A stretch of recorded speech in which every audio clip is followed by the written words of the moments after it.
Okay, students, I'm going to give a super quick 5-minute review over the information for the QSE 2 that will be on Thursday, the 17th. Okay, so when you go into the Thursday folder, there is no roll today. You taking the test is the roll. You will need to take the test during the class period. So those 45 minutes, that's when you will need to take your test. Again, I would get a piece of paper. The login is the same. It's your student ID with no S. And then you have the code, which is the same as well. There is a posting in Schoology that shows you that.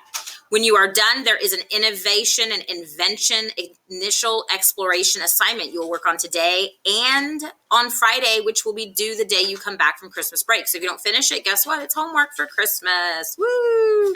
Or winter, or whatever you want to call it. So there's a couple things that are on the QSE 2. They're all things that you have been either tested, quizzed on, or taught previously.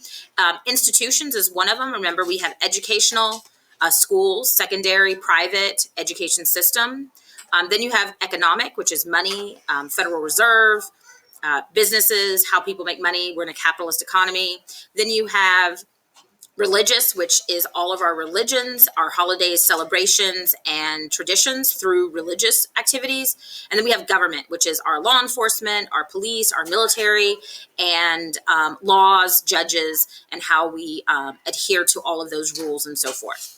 The next thing that is going to be on the test, cultural diffusion. Now, we did have an assignment last Wednesday, a very extensive one that some people just never did on cultural diffusion. They talk about cultural diffusion through war, trade, and travel. Okay, battles, travel, traveling today, or even traveling during the times of colonization. Remember that the people from Europe came and colonized much of North America and South America. The Spanish colonized South America, which is why they speak Spanish.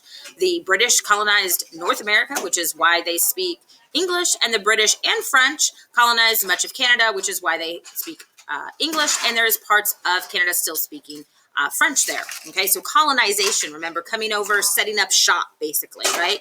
Creating everything, creating the infrastructure, developing laws, creating their own systems, their own religion.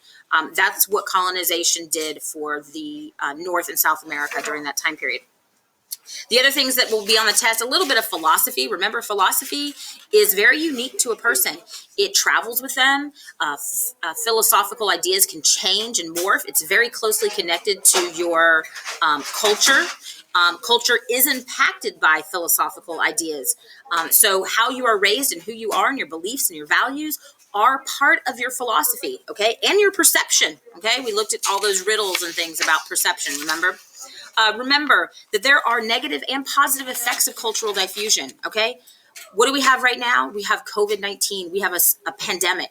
That's equivalent to the flu, the smallpox, other diseases like that, which traveled with people. Remember, cultural diffusion is culture, values, beliefs, practices, all your culture traits, and how they spread. It's why we have soccer, football here in the United States, right? It came to us. It's why they play baseball in Japan. That's not a Japanese sport. That's an American sport, okay? So much of what cultural diffusion does is improve civilizations, right? It makes it more multicultural. That's a good thing, okay? That's a really good thing. We are a very multicultural country, right? We have lots of cultures here, lots of religions, and so forth. Remember that, let's see, what migration does. Migration is the movement of people, which also supports cultural diffusion. Migration is what the people who, Columbus, when they came over here and colonized the region, okay, that was a migration of people. Migration along the Silk Road. Travel represents migration, right? Okay, let's see here. Immigration. Immigration is where you physically leave one place and you go and become a member at another place, okay? And like I said, immigration, migration, movement is a great thing, okay? It creates a multicultural environment. It creates a region where we have multiple places to eat, multiple clothing, and things of that nature. Last but not least, globalization. Branding, spreading technology, ideas, systems, inventions across the world and using those things. It's why our computer's made in China, okay? It's why our cell phones are Apple and they're all over the world, right? Okay, so globalization, not just businesses and items, but ideas and processes. Test tomorrow or Thursday. Bye.